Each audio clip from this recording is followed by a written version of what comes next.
Marcos capítulo 4.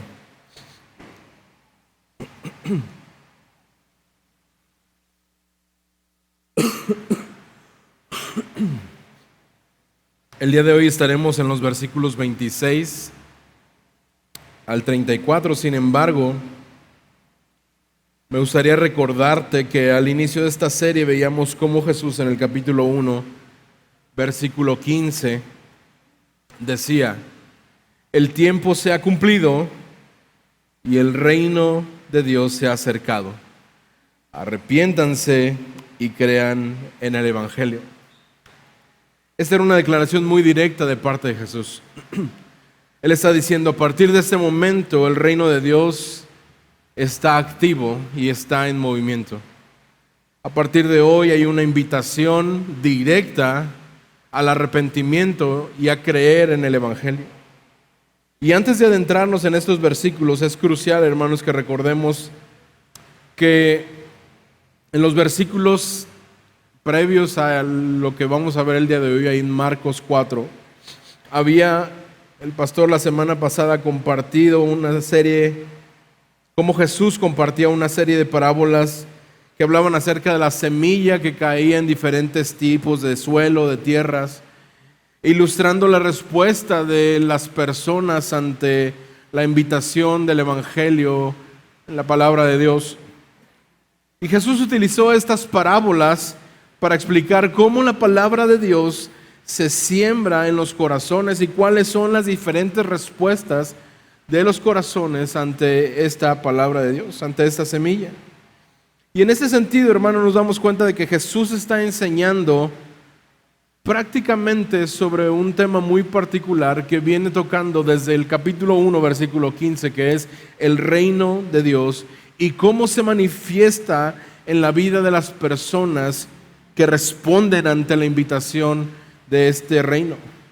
Pero ¿qué ocurre después de que la semilla es sembrada en el suelo? ¿Qué sucede cuando la palabra de Dios se arraiga en nuestros corazones? A través del pasaje del día de hoy, hermanos, veremos que el reino de Dios crece a medida que la palabra se arraiga en el corazón del creyente. Lo repito nuevamente. El reino de Dios crece a medida que la palabra se arraiga en el corazón del creyente. Porque cada vez que se siembra la palabra en las vidas de las personas, producirá aquello que Dios pretendía que se produjera. Es decir, cuando el Evangelio de Dios se siembra, dará lugar a los frutos que Dios ha designado y planeado desde el principio, y como consecuencia, el reino crece. Así que vamos pues a nuestro pasaje el día de hoy, Marcos 4, versículo 26 en adelante.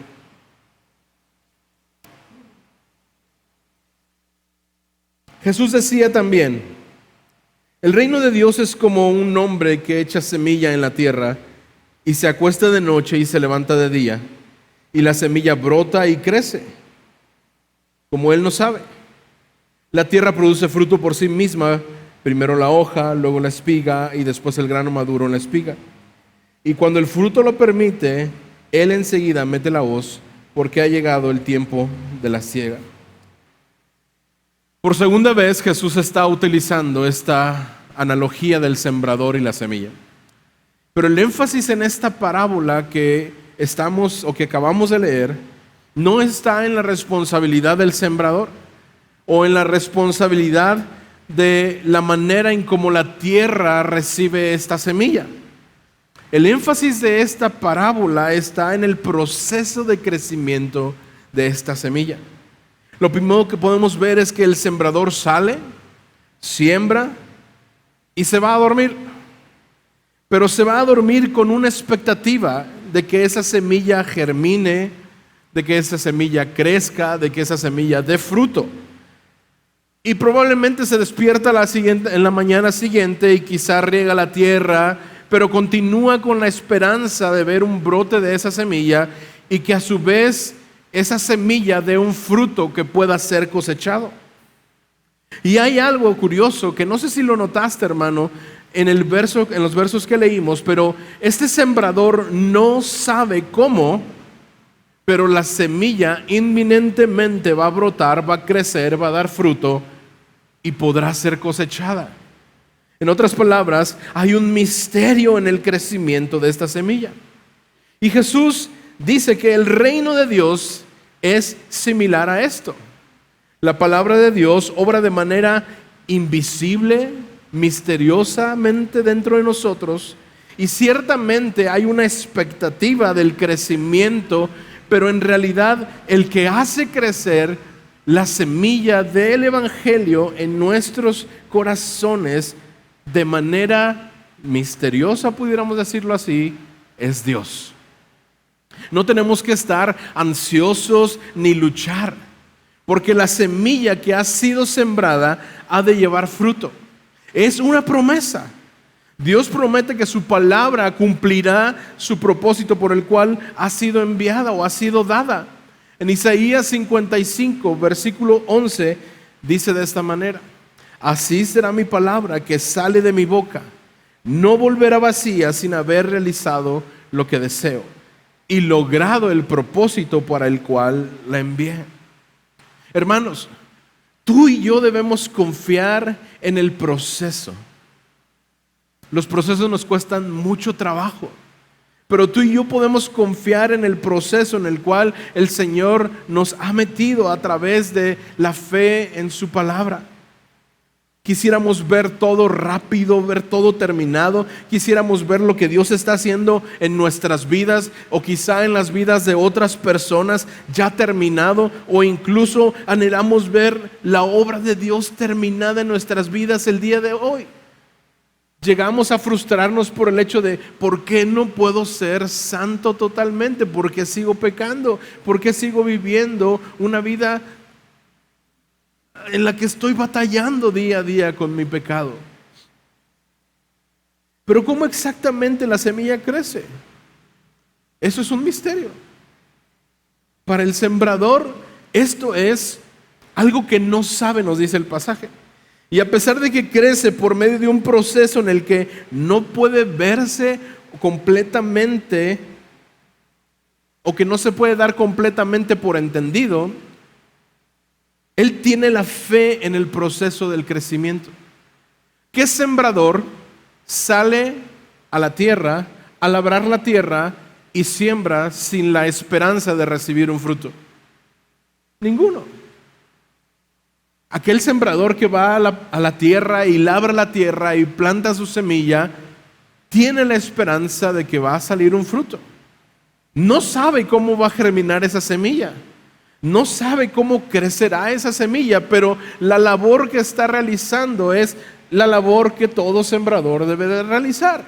Salir, labrar la tierra, plantar la semilla, y el crecimiento se dará porque la semilla traerá ese crecimiento. Ahora, él no puede ver completamente cómo se va a dar este crecimiento, pero él tiene fe en el proceso de crecimiento. Así es como el reino de Dios. Así es con el reino de Dios. Nosotros proclamamos el Evangelio de Jesús, pero el verdadero trabajo del convencimiento en el corazón de las personas que escuchan el Evangelio y el crecimiento espiritual de las personas que creen en Jesús, es solamente de Él, de Dios. Piensa en esto.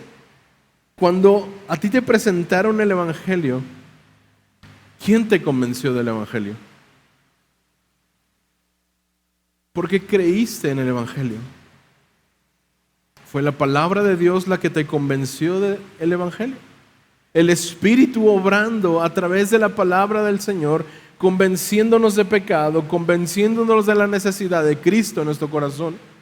Ahora, ¿quién te ha motivado a desear hacer la voluntad de Dios, a crecer espiritualmente?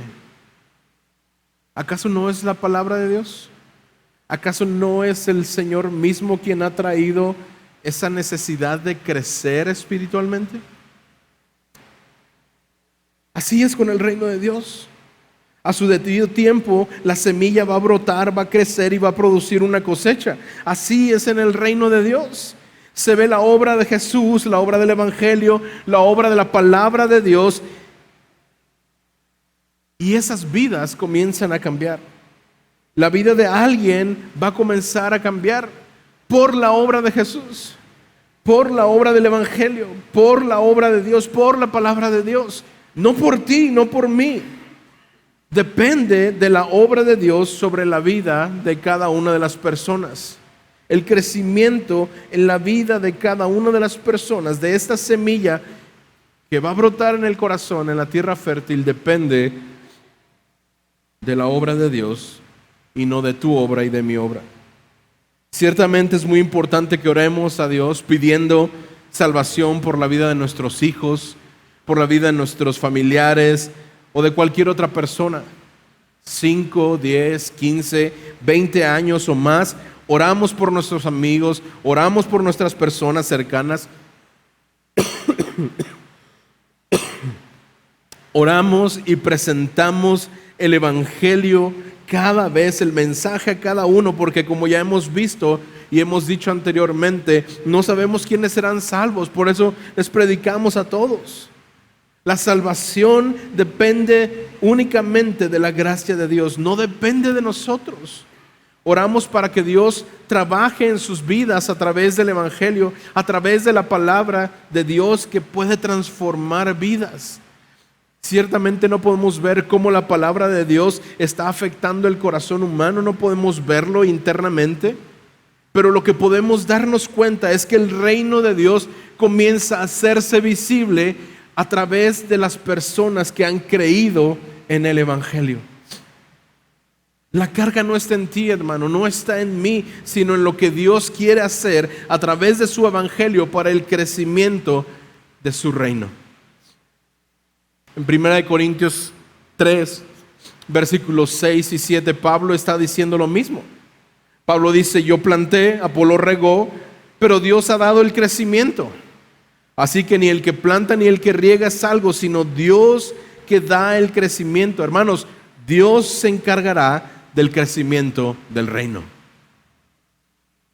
Unos plantan, otros riegan, pero el que da el crecimiento, el que hace que el reino crezca, es Dios. Versículo 30. También Jesús decía: ¿a qué compararemos el reino de Dios o con qué parábola lo describiremos?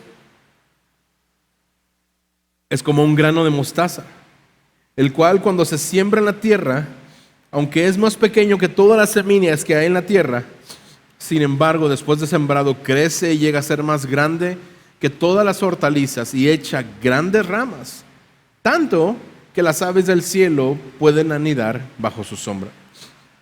Jesús continúa, hermanos, en esta segunda parábola y usa nuevamente la analogía de una semilla, pero utiliza la analogía de una semilla muy pequeña, la semilla más pequeña conocida en esa época. Jesús comienza utilizando esta analogía, pero comienza haciendo dos preguntas, las cuales va a contestar de una manera simple y sencilla. ¿A qué compararemos el reino de Dios o con qué parábola lo describiremos? Esta es una parábola con un contraste increíble, hermanos. Algo muy pequeño que crece hasta convertirse en algo muy grande. Un grano de mostaza, la semilla más pequeña conocida en esa época, y lo que Dios quiere que entendamos es que aunque el reino de Dios pareciera insignificante para muchos, crecerá. Y no solamente crecerá, el reino de Dios siempre parecerá como algo insignificante para aquellos que no conocen o para aquellos que sus ojos no han sido abiertos, como si nada estuviera sucediendo. Piensa en Jesús. Nació en un pesebre, en un establo, en un lugar insignificante. Jesús nació en un lugar insignificante a los ojos del mundo en ese entonces. No solamente nació en un establo, nació en una ciudad que no era así como que, no, nació en Belén. Ahora, Jesús no nació en un palacio, con todas las atenciones propias que un rey merecía. No había miles y miles y miles de personas conectadas a Facebook esperando el nacimiento de este nuevo rey. Jesús nació de una manera insignificante y de la misma manera murió de la manera más humillante e insignificante que una persona pudiera experimentar. Piensa en los discípulos. Estos eran hombres que salieron de la nada. Algunos de ellos dejaron el negocio familiar, algunos otros eran despreciados por la sociedad, eran despreciados por la cultura de ese tiempo. Estos eran hombres jóvenes que en aquel momento, cuando Jesús se acerca y los llama y les dijo, síganme, ellos le siguieron.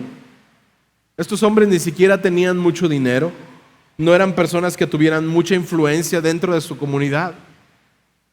Eran solamente hombres como cualquier otro, insignificantes si lo quieres ver de esa manera. Ellos batallaron con el orgullo, batallaron con la falta de fe, ciertamente como hombres, pero vemos lo que Jesús hizo con estos hombres. Hombres a los que Jesús les dio una gran comisión y los envió a predicar y expulsar demonios, y ellos, estos hombres insignificantes, cambiaron el mundo. Tú y yo somos el resultado de la predicación del evangelio de estos hombres. Piensa en la iglesia primitiva. 120 personas, 120 creyentes en Hechos 1. Apostados en un lugar. Jesús había levantado de los muertos, había resucitado, y 120 hombres se juntaron en Jerusalén. Ellos estaban orando y esperando por la promesa que Jesús les había dado en hecho. Ellos estaban de acuerdo en todo, oraban todo en unidad, vivían y comían y entendían en unidad. Una iglesia de 120 personas esperando por la promesa del Espíritu Santo. Y así, de la nada el Espíritu Santo viene a ellos, toma los corazones de ellos, y de estos 120 hombres, las personas que estaban alrededor, personas de todas partes del mundo, escucharon el Evangelio, escucharon las buenas nuevas. Pedro sale, predica en Jerusalén, y miles vinieron en arrepentimiento a Dios. Ese día fueron bautizados, y dice al final del capítulo 2 que Dios añadía cada día los que debían de ser salvos a la iglesia. De un hombre insignificante que nació en un pesebre, que llamó a 12 hombres insignificantes. El día de hoy, miles de personas han creído en el Evangelio de este hombre que nació en un lugar insignificante. El Evangelio pareciera ser insignificante y pequeño, pero hermanos, siempre transformará la vida de las personas. El reino de Dios crece a medida que la palabra se arraiga en el corazón del hombre. El grano de mostaza es pequeño, pero al germinar crece y forma una de las copas de árbol más frondosas que hay. No sé si lo has visto, yo nunca lo he visto en persona, pero en internet se ve impresionante un árbol de mostaza. Hojas grandes, frondosas, reunidas, todas juntas, todas muy compactas, se dice, o juntas unas con otras, proporcionando una gran sombra. De igual manera, el reino de Dios parece insignificante, pero crece para hacerse grande, no solamente en tamaño, no solamente en proporción de personas, sino crece también para hacerse grande en influencia. El versículo 32 lo dice de esa manera. Sin embargo, después de sembrado, crece a ser más grande que todas las hortalizas, y echa grandes ramas, tanto que dice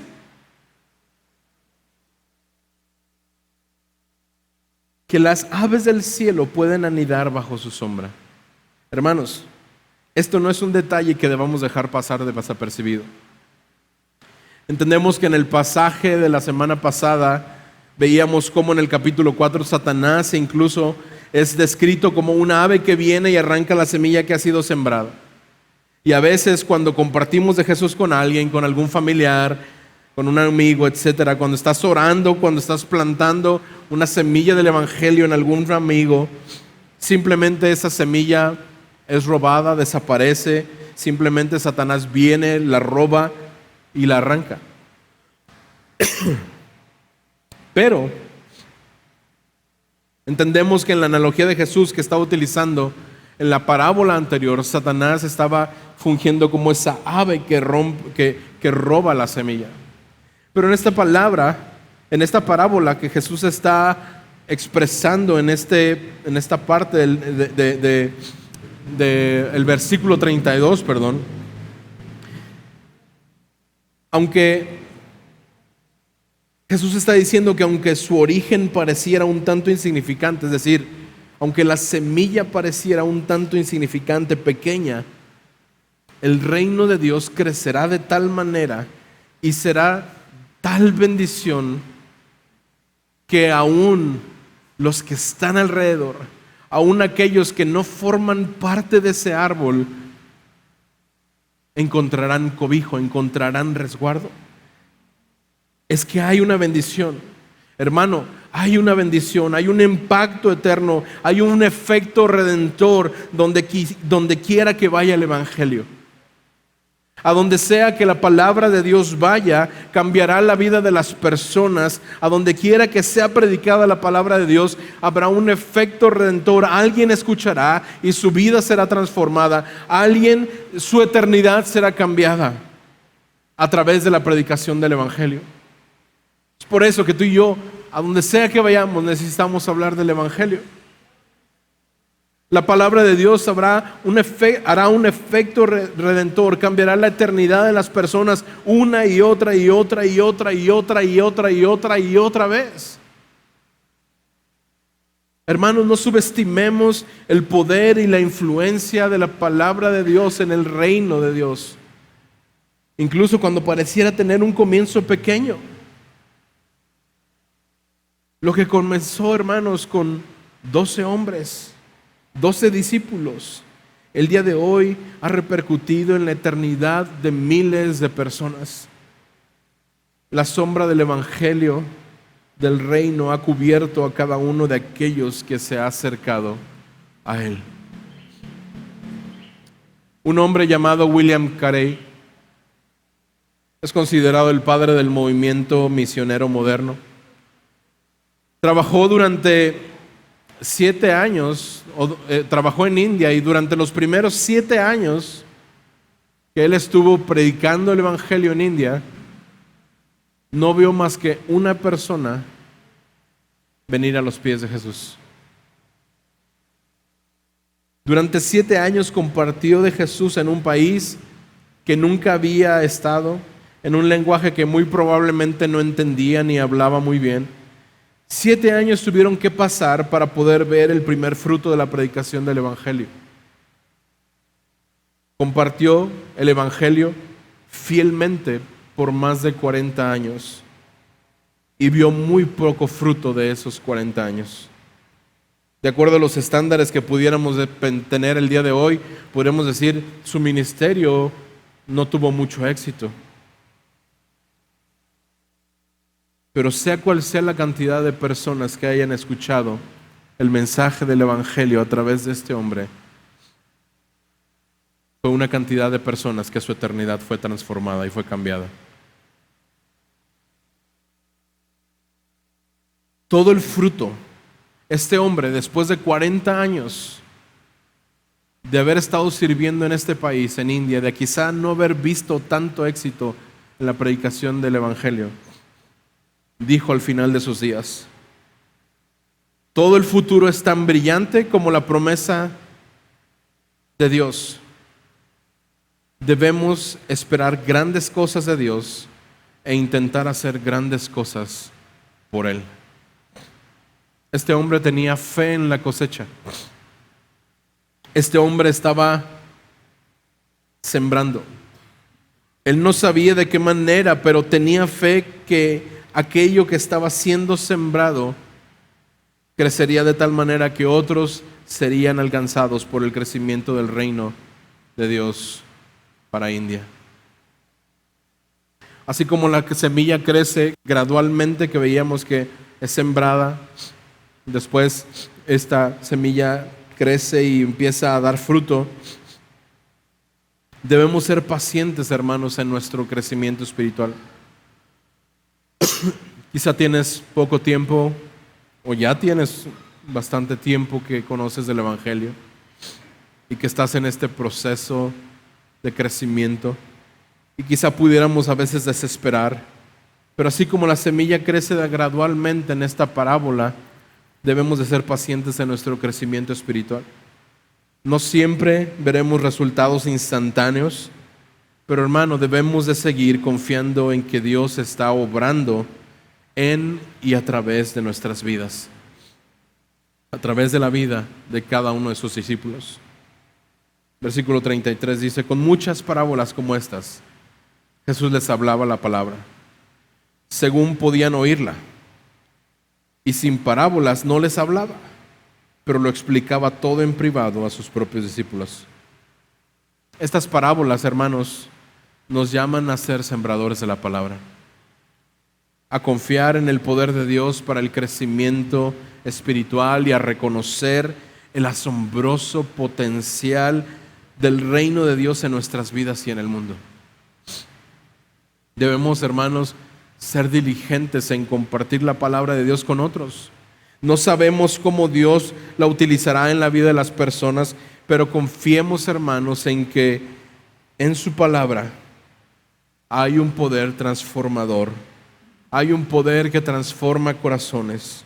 La obra de Dios puede parecer pequeña o poco notable, pero no subestimemos, hermanos, el poder de la palabra de Dios y la influencia que puede tener esta para el extendimiento y el crecimiento del reino. Hermanos, Dios puede utilizar nuestras vidas de manera sorprendente para su gloria. Aunque el reino de Dios puede comenzar modestamente, tiene un potencial asombroso para poder crecer y para poder transformar. Y debemos, hermanos, tú y yo, de tener una perspectiva, no quiero decir optimista, pero lo voy a decir de esa manera, una perspectiva optimista, y reconocer que Dios puede hacer cosas increíbles a través de la predicación del Evangelio en tu boca y en mi boca. Como discípulos de Jesús, tenemos la responsabilidad de ser agentes activos en la expansión del reino de Dios. Tú y yo debemos de buscar oportunidades para compartir la palabra de Dios, nuestro amor por Dios, compasión, ser instrumentos de cambio en nuestro entorno a través de la predicación del Evangelio. Pero sobre todo, hermanos, debemos aprender a confiar en que Dios está obrando en nuestras vidas y en el mundo, incluso cuando no vemos resultados inmediatos. Así como el agricultor siembra la semilla y confía en el crecimiento que Dios proporciona, tú y yo debemos de confiar en que Dios está obrando a través de la predicación del Evangelio en tu boca y en mi boca. A fin de cuentas, hermanos, tenemos la promesa y la seguridad de que el reino de Dios crecerá a medida de que la palabra se arraiga en el corazón del hombre. Confiemos en la palabra del Señor. Prediquemos la palabra del Señor. Confiemos en la obra que el Señor hace a través de ella.